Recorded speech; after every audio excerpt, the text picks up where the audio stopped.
Hi hello ನಮಸ್ಕಾರ ಎಲ್ಲರಿಗೂ Mamata food ಕೋರ್ಟ್ಗೆ ಸ್ವಾಗತ. ನಾನಿವತ್ತು ಪೂರಿ ಮತ್ತು ಸಾಗು ಮಾಡ್ತಾಯಿದ್ದೀನಿ. ಬನ್ನಿ ನೋಡೋಣ ಹೇಗೆ ಮಾಡೋದು ಅಂತ. ಗೋಧಿ ಹಿಟ್ಟು ಹಾಕ್ಕೊಳ್ತಾ ಇದ್ದೀನಿ. ನಿಮ್ಗೆ ಎಷ್ಟು ಬೇಕೋ ಅಷ್ಟು ಹಾಕ್ಕೊಳ್ಳಿ.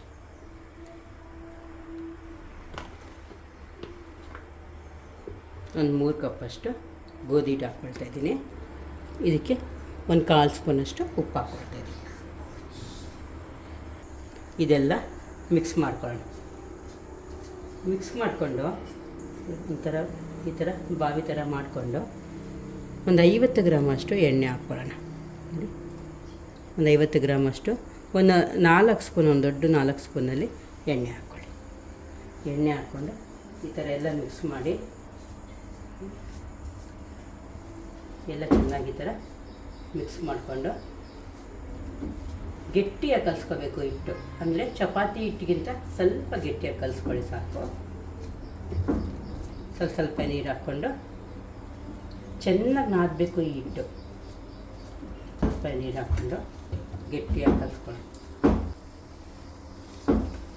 ನಾನು ಆಲೂಗಡ್ಡೆ ಕುಕ್ಕರ್ಗೆ ಹಾಕಿದ್ದೀನಿ. ಒಂದು 3 ಆಲೂಗಡ್ಡೆ ಬೇಯಿಸ್ಕೊಳ್ತಾ ಇದ್ದೀನಿ. ಈ ಥರ ನೀರು ಬೇಕಂದರೆ ಮಾತ್ರ ಹಾಕ್ಕೊಳ್ಳಿ. ನೀರು ಬೇಡ ಅಂದರೆ ಹಾಗೆ ಕಲಿಸ್ಬೋದು, ಅಂದರೆ ಹಾಗೆ ಕಲಿಸ್ಕೊಳ್ಳಿ.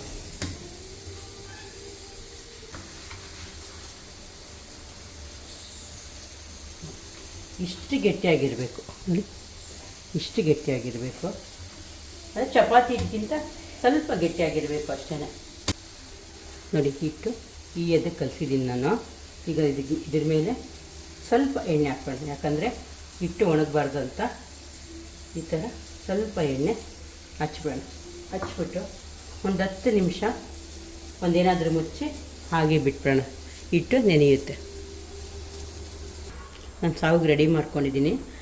2 ಮೀಡಿಯಮ್ ಸೈಜ್ ಈರುಳ್ಳಿ ಸಣ್ಣ ಕುದ್ದಕ್ಕೆ ಕಟ್ ಮಾಡ್ಕೊಂಡಿದ್ದೀನಿ. ಹಸಿಮೆಣಸಿನ್ಕಾಯಿ ಒಂದು 5 ತಗೊಂಡು ಸೀಳ್ಕೊಂಡಿದ್ದೀನಿ. ಸ್ವಲ್ಪ ಕೊತ್ತಂಬರಿ ಸೊಪ್ಪು ಕಟ್ ಮಾಡ್ಕೊಂಡಿದ್ದೀನಿ. 1 ಕಡ್ಡಿಯಷ್ಟು ಕರಿಬೇವಿನ ಸೊಪ್ಪು ತೊಗೊಂಡಿದ್ದೀನಿ. ಸ್ವಲ್ಪ ಶುಂಠಿ ತುರ್ಕೊಂಡಿದ್ದೀನಿ. ಇಂಗು ಸ್ವಲ್ಪ ಒಗ್ಗರಣೆಗೆ. ಕಡಲೆಬೇಳೆ ಉದ್ದಿನಬೇಳೆ ತಗೊಂಡಿದ್ದೀನಿ. ನೋಡಿ, ಕಡಲೆಬೇಳೆ 1 ಸ್ಪೂನು, ಉದ್ದಿನಬೇಳೆ 1 ಸ್ಪೂನ್ ತಗೊಂಡಿದ್ದೀನಿ. ಮತ್ತು ಸ್ವಲ್ಪ 1/4 ಸ್ಪೂನಷ್ಟು ಸಾಸಿವೆ ತೊಗೊಂಡಿದ್ದೀನಿ. 1/4 ಸ್ಪೂನಷ್ಟು ಜೀರಿಗೆ ತೊಗೊಂಡಿದ್ದೀನಿ. ಇದು ಕಡಲೆ ಹಿಟ್ಟು ನಾನು 2 ಸ್ಪೂನಷ್ಟು ತೊಗೊಂಡಿದ್ದೀನಿ. ಇದು ಸ್ವಲ್ಪ ಹುರ್ಕೋಬೇಕಾಗತ್ತೆ ಕಡಲೆ ಹಿಟ್ಟು. 1-2 ನಿಮಿಷ ಲೋ ಫ್ಲೇಮಲ್ಲಿ ಹುರ್ಕೊಂಡ್ರೆ ಆಯಿತು. ಈಗ ಬನ್ನಿ ನೋಡೋಣ ಹೇಗೆ ಮಾಡೋದು ಅಂತ. ಮೊದಲಿಗೆ ನಾನು ಕಡಲೆ ಹಿಟ್ಟು ಇಟ್ಕೊಂಡ್ಬಿಡ್ತೀನಿ. ಈ ಸ್ಪೂನಲ್ಲಿ 2 ಸ್ಪೂನಷ್ಟು ತಗೊಂಡಿದ್ದೀನಿ. ಸ್ವಲ್ಪ ಲೋ ಫ್ಲೇಮಲ್ಲೇ ಹುರ್ಕೊಳ್ಳಿ. ಈಗ ನಾನು ನೋಡಿ ಕೆಂಪು ಹುರ್ಕೊಂಡಿದ್ದೀನಿ. ಇದು ತೆಗೆದುಬಿಡ್ತೀನಿ. ತೆಗೆದ್ಬಿಟ್ಟು ಬಾಣಲಿ ಇಟ್ಕೊಳ್ಳೋಣ. ಬಾಣಲಿಗೆ ಒಂದು 4 ಸ್ಪೂನಷ್ಟು ಎಣ್ಣೆ ಹಾಕ್ಕೊಳ್ಳೋಣ. ಬಾಣಲಿಗೆ ಒಂದು 4 ಸ್ಪೂನಷ್ಟು ಎಣ್ಣೆ ಹಾಕ್ಕೊಳ್ಳೋಣ. ಎಣ್ಣೆ ಸ್ವಲ್ಪ ಬಿಸಿ ಆಗಲಿ. ಎಣ್ಣೆ ಬಿಸಿಯಾಗಿದೆ. ಸಾಸಿವೆ ಮತ್ತು ಜೀರಿಗೆ ಹಾಕ್ಕೊಳ್ತಾ ಇದ್ದೀನಿ. ಸಾಸಿವೆ ಸಿಡಿತಾ ಇದೆ. ಈಗ ಕಡಲೆಬೇಳೆ ಉದ್ದಿನಬೇಳೆ ಹಾಕ್ಕೊಳ್ಳೋಣ. ಕಡಲೆಬೇಳೆ ಉದ್ದಿನಬೇಳೆ 1 ನಿಮಿಷ ಫ್ರೈ ಮಾಡ್ಕೊಳ್ಳೋಣ.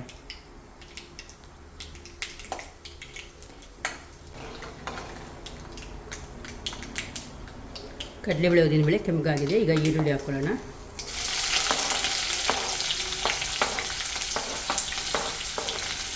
ಮತ್ತು ಕರಿಬೇವಿನ ಸೊಪ್ಪು, ಹಸಿಮೆಣಸಿನಕಾಯಿ ಕೂಡ ಹಾಕ್ಕೊಳ್ಳೋಣ.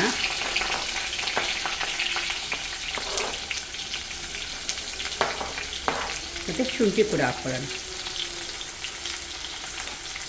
ಇದೆಲ್ಲ ಫ್ರೈ ಮಾಡ್ಕೊಳ್ಳೋಣ.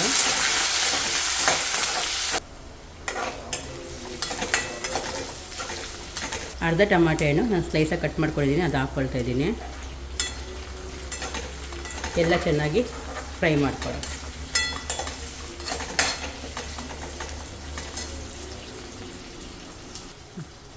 ಒಂದೆರಡು ಚುಟಕಿಯಷ್ಟು ಹಿಂಗೆ ಹಾಕ್ಕೊಳ್ತಾ ಇದ್ದೀನಿ. ಇದ್ರ ಜೊತೆಗೆ ಚೆನ್ನಾಗಿ ಫ್ರೈ ಆಗಲಿ.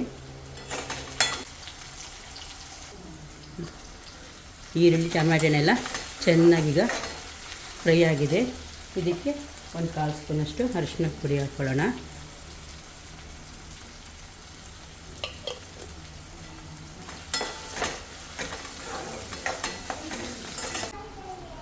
ಈ ಸೈಜಿಂದು 3 ಆಲೂಗಡ್ಡೆ ತೊಗೊಂಡಿದ್ದೀನಿ. ಆಲೂಗಡ್ಡೆ ನಾನು ಬೇಯಿಸ್ಕೊಂಡಿದ್ದೀನಿ ನೋಡಿ. ಬೇಯಿಸ್ಕೊಂಡು ಸ್ವಲ್ಪ ಸ್ಮ್ಯಾಶ್ ಮಾಡ್ಕೊಳ್ಳೋಣ. ಈ ಥರ ತುಂಬ ನುಣ್ಣಗೆ ಮಾಡಬೇಡಿ, ಸ್ವಲ್ಪ ಆಲೂಗಡ್ಡೆ ಹಾಗಾಗೆ ಸಿಕ್ಕಿದ್ರೆ ಚೆನ್ನಾಗಿರುತ್ತೆ. ಈಗ ಆಲೂಗಡ್ಡೆ ಹಾಕ್ಕೊಂಬಿಡೋಣ. ಆಲೂಗಡ್ಡೆ ಹಾಕ್ಕೊಂಡು ಮಿಕ್ಸ್ ಮಾಡ್ಕೊಳ್ಳೋಣ. ರುಚಿಗೆ ತಕ್ಕಷ್ಟು ಉಪ್ಪು ಹಾಕ್ಕೊಳ್ಳೋಣ. ನಾನು 3/4 ಸ್ಪೂನಷ್ಟು ಉಪ್ಪು ಹಾಕ್ಕೊಳ್ತಾ ಇದ್ದೀನಿ. ನೀವು ನೋಡ್ಕೊಂಡು ಹಾಕ್ಕೊಳ್ಳಿ. ಈಗ ಇದೆಲ್ಲ ಮಿಕ್ಸ್ ಮಾಡ್ಕೊಳ್ಳೋಣ. ಇದೆಲ್ಲ ಮಿಕ್ಸ್ ಮಾಡಿಕೊಂಡು ಕಡಲೆ ಹಿಟ್ಟು ಇದೆಯಲ್ಲ, ಕಡಲೆ ಹಿಟ್ಟಿಗೆ ಒಂದು ಅರ್ಧ ಗ್ಲಾಸಷ್ಟು ನೀರು ಹಾಕ್ಕೊಳ್ಳೋಣ. ಹಾಕ್ಕೊಂಡು ಈ ಥರ ಎಲ್ಲ ಚೆನ್ನಾಗಿ ಮಿಕ್ಸ್ ಮಾಡ್ಕೊಳ್ಳೋಣ. ಗಂಟಿಲ್ಲದೆ ಮಿಕ್ಸ್ ಮಾಡ್ಕೊಳ್ಳೋಣ.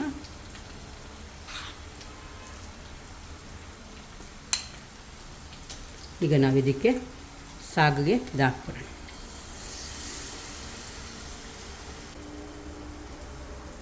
ನೋಡಿ, ಈ ಗ್ಲಾಸಲ್ಲಿ ನಾನು 1 ಗ್ಲಾಸಷ್ಟು ನೀರು ಹಾಕ್ಕೊಳ್ತಾ ಇದ್ದೀನಿ.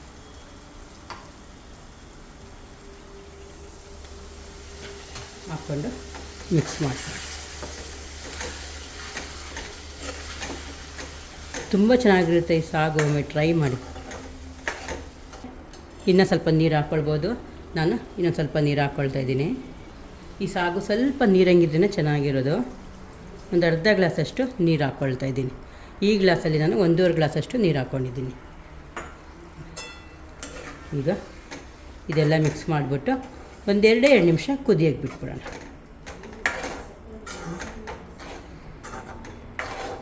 ಊರಿಗೆ ಮಾತ್ರ ತುಂಬ ಚೆನ್ನಾಗಿರುತ್ತೆ. ದೋಸೆಗೆ ಇದು ಬಾಂಬೆ ಸಾಗು. ನಿಮ್ಗೆ ಬೇಕಂದರೆ ಇನ್ನೂ ಸ್ವಲ್ಪ ನೀರು ಹಾಕ್ಕೊಳ್ಬೋದು. ಇದಕ್ಕೆ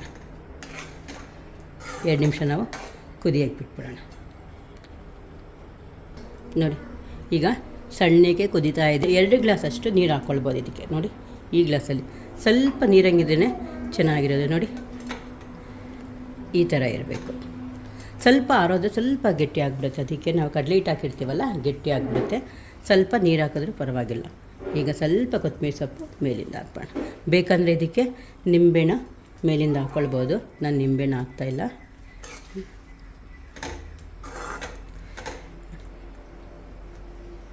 ಎಷ್ಟು ಕಲರ್ಫುಲ್ಲಾಗಿ ಕಾಣ್ತಾ ಇದೆಯಲ್ವಾ. ಈಗ ನಾವು ಸ್ಟವ್ ಆಫ್ ಮಾಡಬೇಡ. ಇದಾಗಿದೆ. 2 ನಿಮಿಷ ಕುದಿದ್ರೆ ಸಾಕಾಗುತ್ತೆ.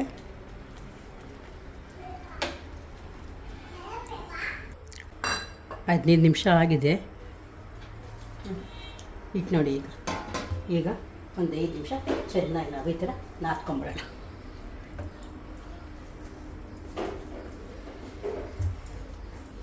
ಎಷ್ಟೆಷ್ಟು ಬೇಕು ಈ ಥರ ಅದು ಕಟ್ ಮಾಡ್ಕೊಳ್ಬೋದು. ಈ ಥರ ನಾವು ಕಟ್ ಮಾಡ್ಕೊಳ್ಬೋದು. ಈಗ ಪೂರಿ ಮಾಡ್ಕೊಳ್ಳೋಣ. ಸ್ಲ್ಯಾಬ್ ಮೇಲೆ ಸ್ವಲ್ಪ ಹಸಿಟ್ಟು ಹಾಕ್ಕೊಳ್ಳೋಣ. ಹಸಿಟ್ಟು ಬೇಡ ಅಂದರೆ ಸ್ವಲ್ಪ ಎಣ್ಣೆಯಲ್ಲಿ ನಾವು ಇದು ಮಾಡ್ಕೊಳ್ಬೋದು. ನೋಡಿ, ಒಂದೊಂದೇ ಉಂಡೆ ತಗೊಂಡು ಸ್ವಲ್ಪ ಹಸಿಟ್ಟಿಗೆ ಹಚ್ಕೊಂಡು ಎಷ್ಟಾಗಲಾಗಿ ಒಬ್ಬೊಬ್ಬರಿಗೆ ಚಿಕ್ಕ ಪೂರಿ ಇಷ್ಟ ಆಗುತ್ತೆ, ಒಬ್ಬೊಬ್ಬರಿಗೆ ದೊಡ್ಡ ಪೂರಿ ಇಷ್ಟ ಆಗುತ್ತೆ. ಒಂದೇ ಸಮವಾಗಿ ನಾವು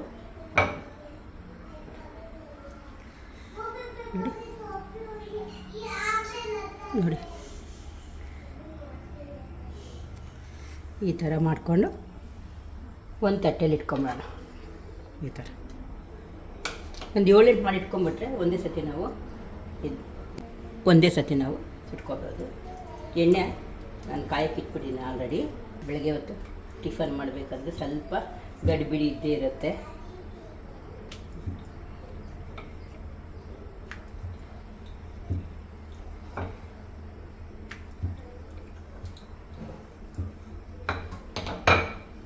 ನೋಡಿ, ಈ ಥರ ಒಂದೇ ಸಮವಾಗಿ ನಾವು ಲಟ್ಟಿಸ್ಕೋಬೇಕಾಗತ್ತೆ. ಅಂದರೆ ಒಂದು ಕಡೆ ದಪ್ಪ ಒಂದು ಕಡೆ ತೆಳುವಾಗಿ ಲಟ್ಟಿಸ್ಕೊಳ್ಬಾರ್ದು.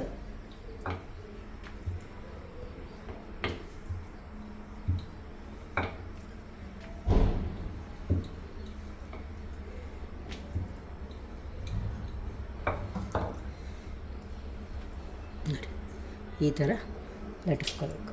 ಬೇಕಾದಿದೆಯಾ ಅಂತ ಸ್ವಲ್ಪ ಇಟ್ಟಾಗಿ ನೋಡಿದ್ದೀನಿ, ನೋಡಿ ಇದಾಗ್ತಾಯಿದೆ. ಈಗ ಈ ಪೂರಿ ಎಣ್ಣೆಗೆ ಹಾಕ್ಬಿಡೋಣ.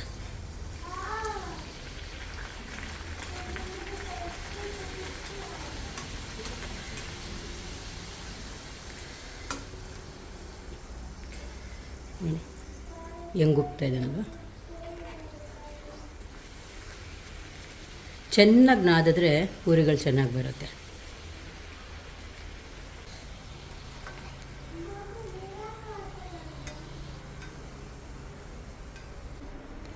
ಮೈದಾ ಹಾಕ್ತಾರೆ ಮತ್ತು ಚಿರೋಟಿ ರವೆ ಹಾಕ್ತಾರೆ, ಅದೆಲ್ಲ ಏನು ಬೇಡವೇ ಬೇಡ.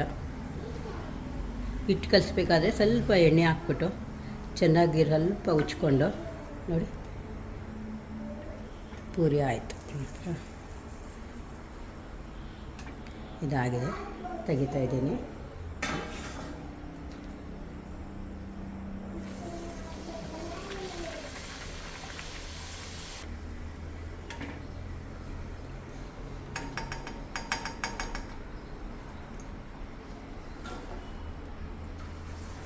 ಸ್ವಲ್ಪ ಈ ಥರ ಪ್ರೆಸ್ ಮಾಡಿದ್ರೆ ಆಯಿತು, ಅದೇ ಉಪ್ಕೊಂಡ್ಬಿಡುತ್ತೆ.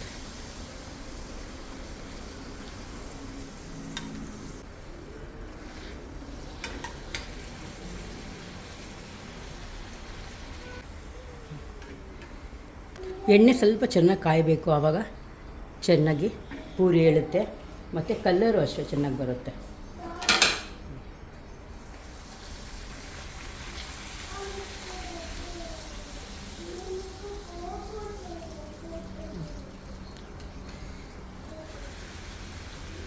ಹಾಗೆ ನಾನು ಎಲ್ಲ ಕೂಡ ಸುಟ್ಕೊಂಡು ಬರ್ತೀನಿ.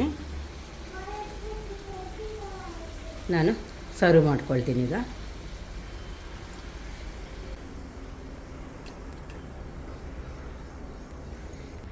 ಚಟ್ನಿ ಮಾಡಿದ್ದೀನಿ ನಾನು, ಸಾಗು ಜೊತೆ ಪೂರಿ ಸರ್ವ್ ಮಾಡ್ಕೊಂಡಿದ್ದೀನಿ. ನೋಡಿ ಪೂರಿ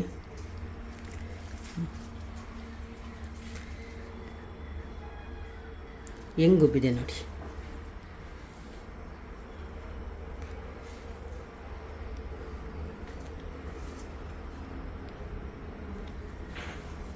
ಈಗ ಟೇಸ್ಟ್ ನೋಡೋಣ.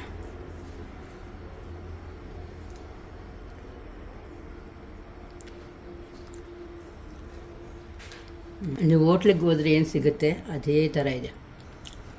ಒಮ್ಮೆ ನೀವು ಟ್ರೈ ಮಾಡಿ.